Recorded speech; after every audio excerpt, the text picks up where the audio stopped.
Thank you all for joining us. My name is John Boswell, the Assistant Athletic Director for Marketing and Promotions. I appreciate everybody taking the time to join us for this conversation today with Coach Bazin. Robert Ellis, the voice of the Riverhawks, will kind of be navigating us through the process. He's here to redirect any questions you might have, anything you have burning in your minds about the end of the season.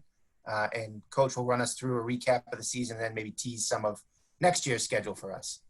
If you're looking to ask questions, we do have everybody muted, just in the essence of not trying to have 40 voices talking at once. To submit a question, feel free to type those into the group chat, and Bob can pull those through from there to get them to Norm.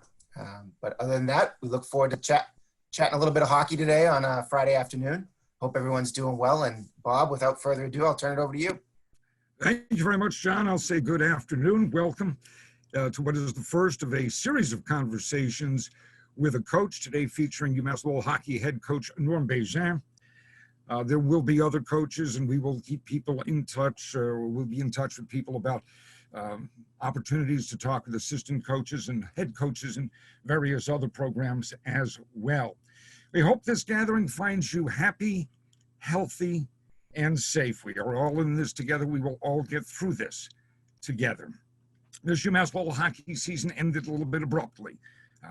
Denied us the opportunity of knocking off Boston University and going on to win a Hockey East championship, though I guess a computer simulation suggests that is exactly what we did.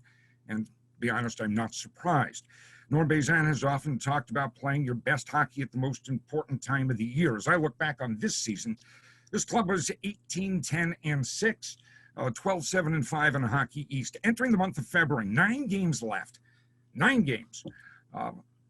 Only one of those 9 was against a team with a losing record. The Riverhawks entered the month of February sitting in a 3-way tie for 4th place. They finished the season going 5-3-1 over those 9 games to finish in 3rd place, 1 point out of 2nd place. To me, that sends a message about character, but it also speaks directly to Norm's comments often about playing your best hockey at the most important time of the year. That said, we hope you find this interesting, informative, and entertaining. I will turn off my mic and hand things to UMass Lowell hockey head coach Norm Bazin. Norm, you're up. Good afternoon, everybody. I'm glad to be talking to you through Zoom here. A little unconventional, but at least we get to talk hockey at this time of the year, and that's never a bad thing. I want to thank Bob for the introduction and John for this opportunity. You always like to give season ticket holders a brief tidbit inside the doors of our program, and we really appreciate your support throughout the years, and especially this year with an abbreviated season. Although it was very abrupt, as Bob mentioned, we would have liked to have gone into playoffs, as everybody has. We understand the reasons, and for good reason here, we're talking through Zoom. And I want to give you today just a little recap as to how we felt, a little bit of a season review through our eyes, and then touch upon, as John alluded to, a little bit of our schedule in the next 4 years. And during this time, it's afforded me as a head coach to touch upon the next 4 years from a standpoint of trying to get some opponents that we necessarily haven't seen in a long time. So it's an exciting time to get a lot of those scheduling calls done. But let's start here for the season in review. We saw the season as a success, even though it ended abruptly. We felt that our guys responded a great number of times to some adversity being presented to them. They started off with a series against Alabama, as you guys know, at home. And without too much practice, we're able to get the sweep, which was crucial going forward. After that, we had to pack our bags and go out to Duluth for their banner-raising night for a weekend series with the defending national champion. I thought our team showed themselves very well, winning the first night, as you know. But I actually thought we played better the second night and in a 2-1 loss, and showed up. Didn't get the deciding goal, but it was a very good barometer weekend for our team, realizing just then that we had what it takes to play with the best in the country. Following that series, we had some good games. I thought we showed some of that resilience that I'm referring to, in a early battle with BU at home, down 3-0. The team came back to score 3 straight goals to earn a point in that game. And that showed me that we had that type of resilience, probably a unique resilience that we hadn't seen in the couple of years before it. So after that BU game, we had to travel to Providence, a rink that hasn't been necessarily kind to us over the last couple of years. And we're able to get a big win. I think started by a big come from behind goal by Sodergren in the third to start the third period to give us a 3-2 win at Providence. And that was a big telltale sign for me as a coach that if you can have 19 shots in the third period on the road at Providence and come up with a tight win, that shows something about your team. And I thought the winning goal kind of told us that Berglund and Brown were going to be formidable in our lineup and the difference makers as far as the freshman class goes with that early winning goal that they displayed here at Providence. Following that, we had to travel to UVM. We were missing one of our better defensemen again, McDonald, who had gotten injured in the second game at Duluth with MCL, and they were able to get a crucial sweep. I thought Schutz was key on that road trip. I thought Kandata played some of his best hockey of the year on that road trip. And I thought the defensemen who picked up the slack, such as Barton, Korensik, Blackman, were huge on that weekend sweep of Vermont. Following that Vermont trip, we had to host a very, very good Maine team, probably the best Maine opponent that we've seen in the last 3 years. And they had Jeremy Swayman, who is a formidable goalie that has received a lot of press here lately. And, it was a good opportunity, I thought, for Wall to show that he was every bit as good as Swayman, if not better. And it was a heck of a series. The first game, I think, ended up in a 3-3 tie, followed by the second game with Matt Brown, a beautiful goal around the goal mouth to get a 3-2 victory and earn 3 out of 4 points against a Maine team that played equally as heavy as we did and was a good opponent. UConn came next. Again, this is a team that's created some fits for our guys here over the last couple of years. For whatever reason, they're a good opponent, just like any other Hockey East opponent. So we got a 3-3 tie on the road, which was a good start. 2 power play goals in that game. And then we came back home, and I thought we played a better game the second night, but we fell short by 1. And I thought there was a very good time for our team to have a break. People don't realize this, but with 9 freshmen and 12 sophomores, there's some young guys that needed a break after 6 straight weekends nonstop. So it was a good break for us. We came out of that break to host the first Turkey Leg Classic. I don't think we had hosted a home tournament since the Governor's Cup way back when. Bob Ellis will remember that, but that was a long time ago. In any event, we met a formidable RPI team, probably the best RPI team we've seen in a couple of years, and we were able to get by them, and then met one of the best teams in the country in Penn State. Penn State, people don't realize they had 8 juniors and 8 seniors, and that's when you've got 16 upperclassmen. That's as good as you're going to get in college hockey. Nobody has those type of numbers anymore. And that was a big key win for us. We were missing Barton with a broken thumb, and McDonald still out with a knee. And the guys like Blackman, Korensik, Baxter had outstanding weekends making up for that loss. And Tyler Wall, as you guys know, I can't say enough about that kid. That was a big game for him. And he was a key cog, and they won the Turkey Leg Championship tournament. And that was a very nice win for our team and for the program nationally, because when you beat the Big Ten opponents or NCHC, they're always the leagues that rival Hockey East at the end of the season. So those were some of the highlights. Certainly winning a game at Boston College, Korensik getting his first college goal was exciting. And then the UMass Amherst game seems to be a highlight for a lot of our guys. with that come from behind win at home. I thought the Songus was as loud as I've heard it in probably a couple of years in that come from behind win. So that was really exciting for our team. And we were looking forward to making more history with the playoffs. At the same time, it wasn't meant to be this year. So that's basically the year as we saw it. I can't say I've ever ended my coaching season with 2 victories, but that's what happened. So that's a positive. The negative is we'll never know what could have been, right? It's one of those things. Now, from a standpoint of season review, is there anything you want to add to that, Bob? No, I think you've nailed it quite well. But I still go back to your comments during the year about playing your best hockey at the most important time of the year. And I think we finished out the year, as you said, with a couple of wins. But I thought, this team was playing its best hockey at that point. No, it's exciting. You know what?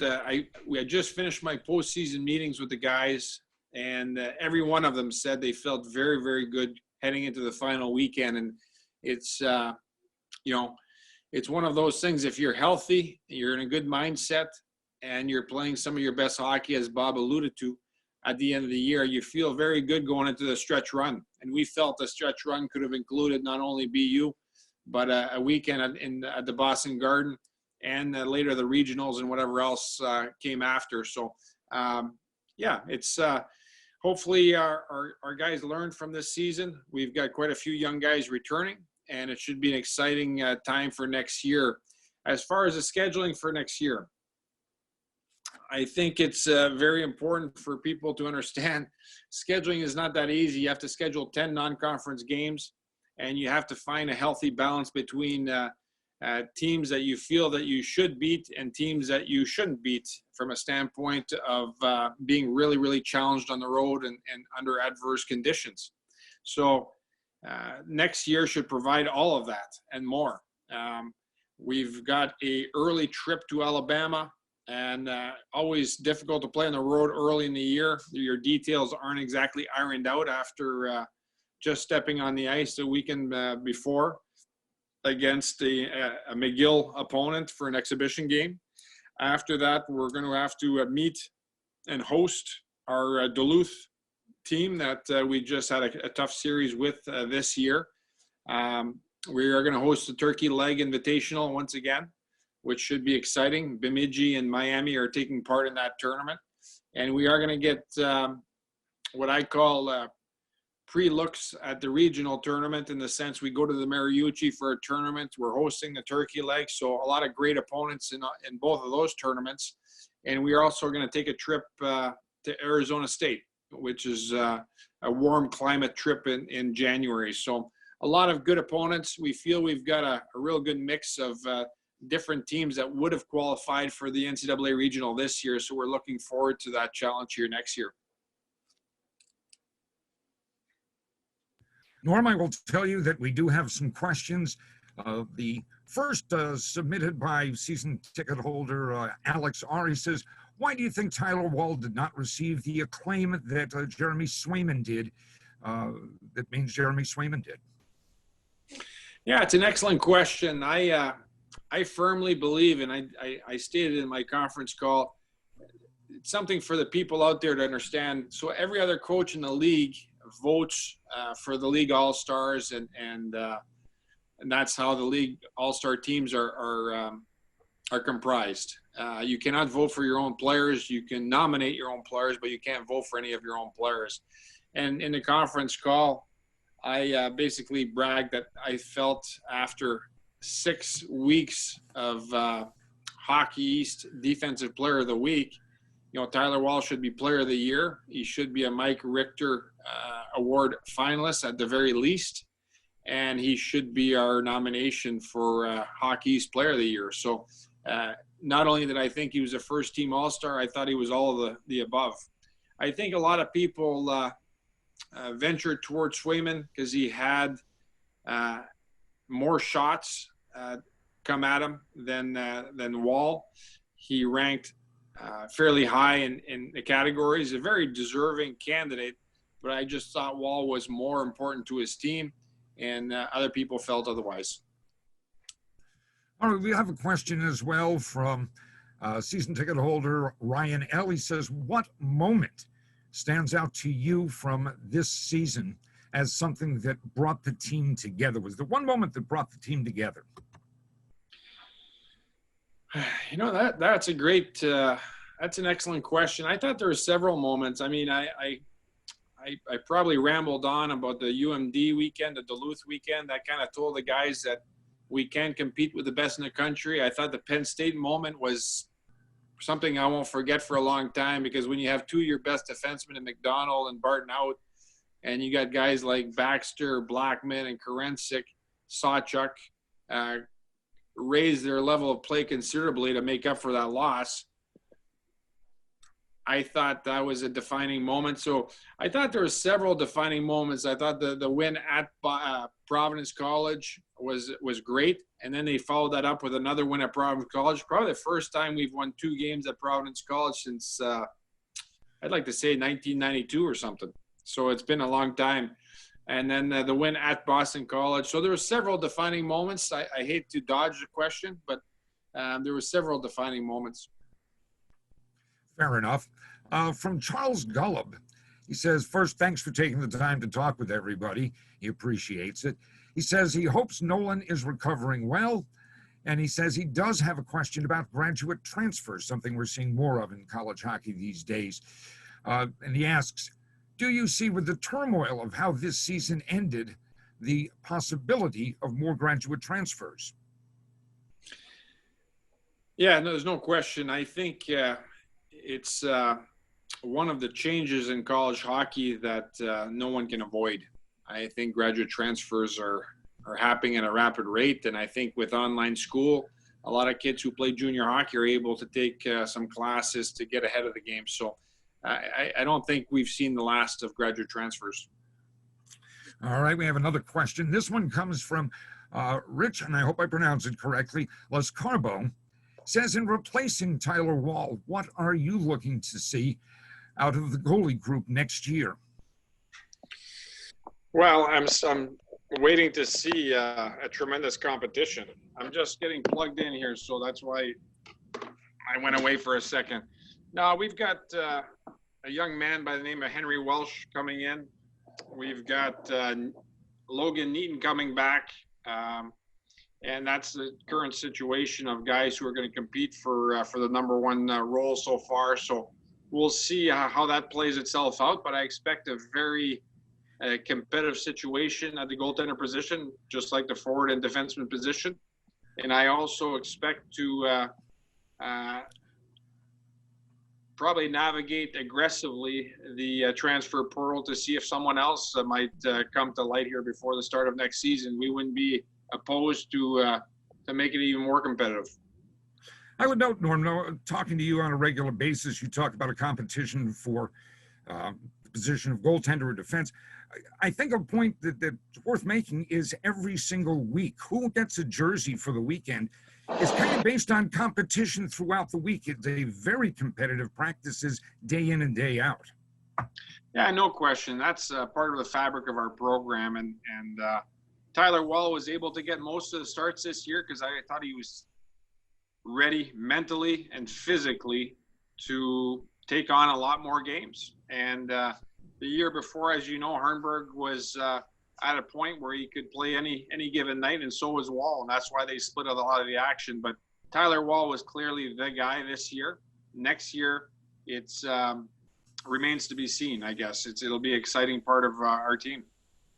All right, then I'm going to combine some questions here because several deal with the topic of recruiting. From Jim Tiarano, he says, what type of player are you looking for when you recruit? Richard Lockhart says, can you give us a review of your recruiting efforts so far? And John Kennedy says, given the current situation, how are you recruiting and what are you looking to add? Well, all great questions. I think I'll start with the first couple. The needs and what type of recruit we're looking for really depends on what we're trying to fill. If we're trying to fill the void of a defensive defenseman, we're going to look for a lot of aggressiveness, a lot of skating ability. range. If we're looking to fill the need for goal scoring, we're going to look at someone who's had a pedigree of scoring. If we're looking for a goaltender, that'll be different also. But overall, the intangibles never stray away from character first. Finding kids who know how to work, having that work ethic and that character is first and foremost and necessary regardless of the position. But from our standpoint, we're currently bringing in 3 forwards, 2 defensemen, and a goaltender. And that number may grow by 1 or 2 before the end of the season starts. But at this time, that's what we have coming in at those 3 positions. And I guess kind of the third part of the question was considering the current situation, and I assume that's a reference to the coronavirus and one's inability to travel and gather in groups. What does this mean for your recruiting? Is recruiting on hold at this point, or how do you keep in touch with players? What can you do from a recruiting standpoint? Yeah, honestly, and I think John is the one who asked that question. Honestly, it doesn't change our routine a whole bunch. This virus has been very difficult across the world. However, we've got fast hockey. We've got a whole library of games that we can follow online that the kids played this year. We know what our needs are, and we constantly are watching video to try to see if any of those recruits feel the need that we currently have in our lineup. A question that comes from somebody named Bob, not me. Do you have an update on the proposed practice rink? Which I guess suppose like it could be a question from me, but it came from somebody else with my name. Anyway, Norm, thoughts on the proposed practice rink and where that stands? Yeah, it's an excellent question. I'm anxiously anticipating and awaiting bids for the practice rink. We've gotten to a stage now where we've got the plans. We certainly have the go ahead from administration that it will follow through, but now we're waiting for people to make bids and see what that comes back like. This virus that's going through the world is putting a delay on that for good reason, and we're going to extend the bid process a couple months for that. Let me ask, what impact does a practice rink have on a program? Well, it's very much necessary. There's no question you can't be an elite program in the country without having the means necessary to practice at your facility. Traveling all the time is very consuming, both physically and mentally, especially when you're coming off the road, and that's when it really impacts you the most. But overall, we'll get to that point. We're not only anxious for it, but we're anticipating that it will get done very soon. The senior class was Kenny Hausinger, Colin O'Neill, and Tyler Wall. John G. sends in the question saying, your senior class was small but impactful. What must the returning players do to step into the leadership void? Well, first, I'd like to talk a little bit about those three guys. They were impactful. They were terrific teammates. They certainly left a legacy on the program. You know, they were able to win a regular season championship, a playoff championship, various post-Christmas tournaments.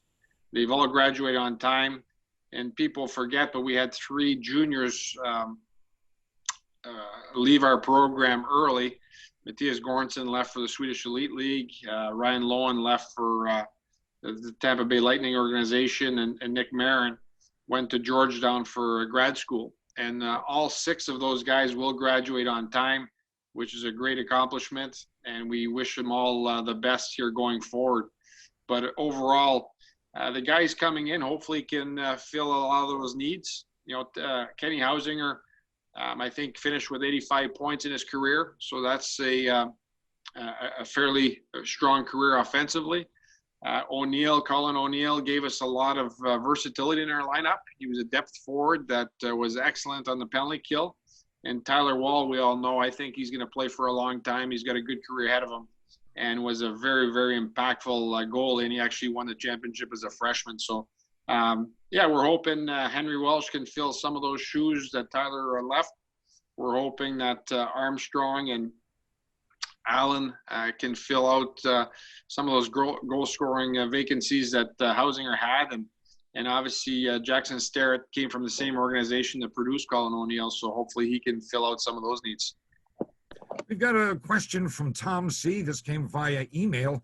He says, what was the conversation like? Or he asked, what was the conversation like when you had to tell the team that the postseason was not going to happen? And I imagine that was probably a pretty emotional meeting.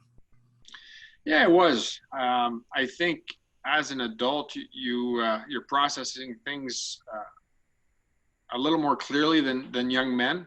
They really had a hard time digesting the information. Everything came so quickly. 1 minute, we realized we weren't going to be able to have fans for the postseason, which was something to go through with the group. The next day, the playoffs were canceled, and the day following that announcement, basically the season had been canceled for postseason with the NCAA. So things were so fluid, and it came so quickly that we were just trying to keep up. And at that point, I think it sunk in with the guys that this could be a very, very serious pandemic. And obviously, we all see now the reasons were legitimate, and we were able to get the guys home within 24 hours. So it was a quick transition, and it stung at first, and it was almost disbelief at first. But now we all realize the reasons were very necessary. A question, this comes from Jim Tiarano. He says, what advice do you give to a player who is looking to leave school early and go to the pros? Yeah, that's a great question. I usually tell them the truth. And if they ask for my opinion, I certainly give it to them. But a lot of these kids grew up wanting to play pro hockey. And when they're offered a contract, it's very difficult to turn down. However, some are able to take a step back and really look at the situation they're being presented with and seeing if it's a realistic opportunity for them to step in the lineup or to step in the lineup somewhere in the organization. And some are mature enough to really look at what the reality is, and some are just fascinated by the money being presented. So, yeah, the advice is just look at the reality of the situation. Don't just look at the initial contract, because you're going to be tied to an organization for a long time in the future, and you want to make the best impression, and hopefully that's with the highest team.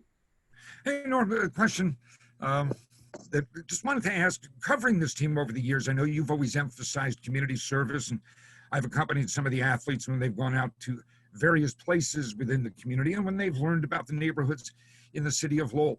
Why do you feel it is so important that this team be involved in the community? Why is it important for you? Why is it important for this team? Well, I think it's important for our guys to realize it's not about them. I think it's important to continue to emphasize that when you first serve others, it comes back tenfold. And I think it's a very important concept, theme, because our guys love Lowell. They love the great fans of the Merrimack Valley. They love being supported, but that comes after supporting the community. So it's imperative that we can continue to emphasize to our guys that it's important to serve the community first, and then good things will happen. And I think we've tried to do that on a year in, year out basis. I guess back to talking specifically about hockey, this question from Nick Langerand says, you seem to run a 1-2-2 defensive shape on the penalty kill. Does that change year to year, or with the skill sets of the players on the roster? Or does recruiting players that fit that system have more of a factor in that aspect of the game fitting your system regarding the X's and O's? Yeah, we it's an interesting question. First and foremost, I enjoy those types of questions, because then we can get into the heart of hockey. We change systems not on a yearly basis, but really depending on personnel. So we fit a system depending on the personnel we have. when we recruit, and Coach Pagliaro and Coach Jones do an excellent job of recruiting great student athletes who are intelligent, I'll fit whatever system I think will be most effective and efficient around the personnel that we do have. So I have no problem changing our systems based around who we have. So that's the biggest thing to think of. But last year's penalty kill, that'll be a good question for Coach Jones when he does his Zoom call, because he's done a terrific job with our penalty kill last few years. And a lot of times he changes within the season on how we're going to kill a certain opponent depending on who we're playing. You mentioned Coach Jones, and maybe it'd be worth asking, how do you divide up responsibilities between you and your assistants? Yeah, I mean, I delegate as much as I can to my staff. I feel that both those coaches are very intelligent coaches. They're both going to be great head coaches one day. I've been blessed to have a lot of good coaches. Jason Lammers was a very good coach. Danny Darrow, who's now with the San Jose Sharks, was excellent. Cam Ellsworth had success with Norwich, and he's moved on also. So I've been able to move on a lot of guys who I think are good coaches. So from a standpoint of delegating duties to our staff, Coach Jones handled the penalty kill last year. He also worked with the defensive core. Coach Pagliaro helped me with the power play, and he dealt with the goaltenders exclusively and touched upon the forwards also. Sorry about that. I was taking a call, but so that's how the duties were kind of split up from a standpoint of assignments. Now, when somebody's on the road, when Coach Jones has to go recruit, Coach Pagliaro will jump in and handle the defense during games. So that works well from that vantage point. All right, I will remind people, and we're, I guess, running near the end of this, but I'll remind people that if you want to ask a question, you can type it in, and we will pass it along to Norm. I will say from Ben B. via email, with the change in Hockey East leadership and official supervision, what do you hope to see? I think any coach, when you're talking about officials, I thought the officials did a good job this year. I thought the last 5 games were probably the best 5 of the whole season. I think from a coach's standpoint, I'd like to see the kids be able to play, and the consistency from a standpoint of calls. No coach wants to be surprised with random penalties. I think the blatant ones are visible, and everybody can live with those. It's the random calls that tend to frustrate a coach.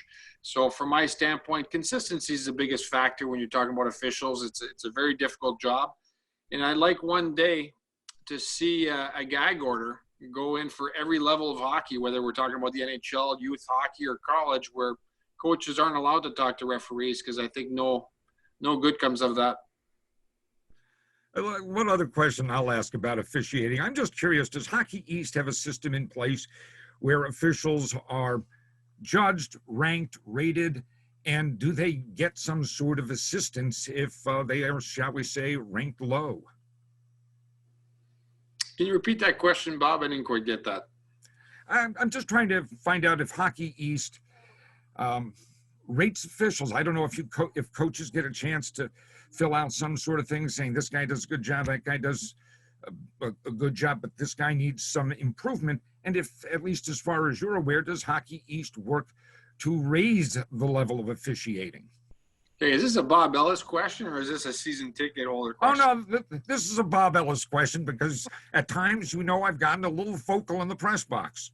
Okay, let's take a season ticket holder question here, Bob. Let's not talk about officials. All right, fair enough. I see the gag order is in place. Let me say, I'm just curious. During the coronavirus, we're all told to stay at home. What have you been doing during the stay-at-home period, and do you have any particular message for the fans out there? Well, first and foremost, let's be as responsible as we can with social distancing. I think it's having an impact on this virus curve. We just won't see it for a couple of weeks, but overall, we just pray that everybody stays safe. And from my standpoint, my routine hasn't changed all that much crazily enough. We watch a lot of video. We make a lot of recruiting calls. We do a lot of scheduling by phone. I help my kids get with their homework in the mornings. We get a workout in the afternoon. They watch a lot of Netflix in the evenings, and my routine is actually not that much different. All right, now we got one more officials question. This comes from Linda Yetz, who says, do you know in advance which officials are working a given game, and do you adapt accordingly? Yeah, I try not to put too much thought into who's officiating because it takes me off my game also. But it's a great question. We get those alerts early in the week. So by Tuesday, we'll know who's working the Friday, Saturday games. That's not to say there can't be a last minute change, because sometimes officials have a hard time getting to certain venues and there's a last minute change. But I try not to make the official announcements public, especially to our team, because we don't talk about the officials. We make sure that we focus on what we need to do to be the best hockey team we can be that weekend. All right. Norm, at this point, I've got no more questions lined up in the queue, so I'm going to turn it over to John Boswell, and he can probably update us on what lies ahead in these conversations with the coach. Awesome, Bob. Thank you.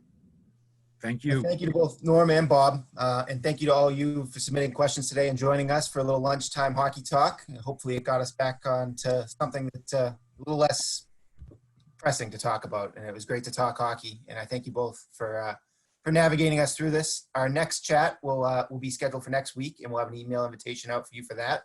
And a recording of this will be available for anybody who wants to share it with other season ticket members that weren't able to join us. We'll have that available as well. But thank you all for joining us. Have a great Easter weekend. Stay safe, stay at home, and we'll talk to you soon.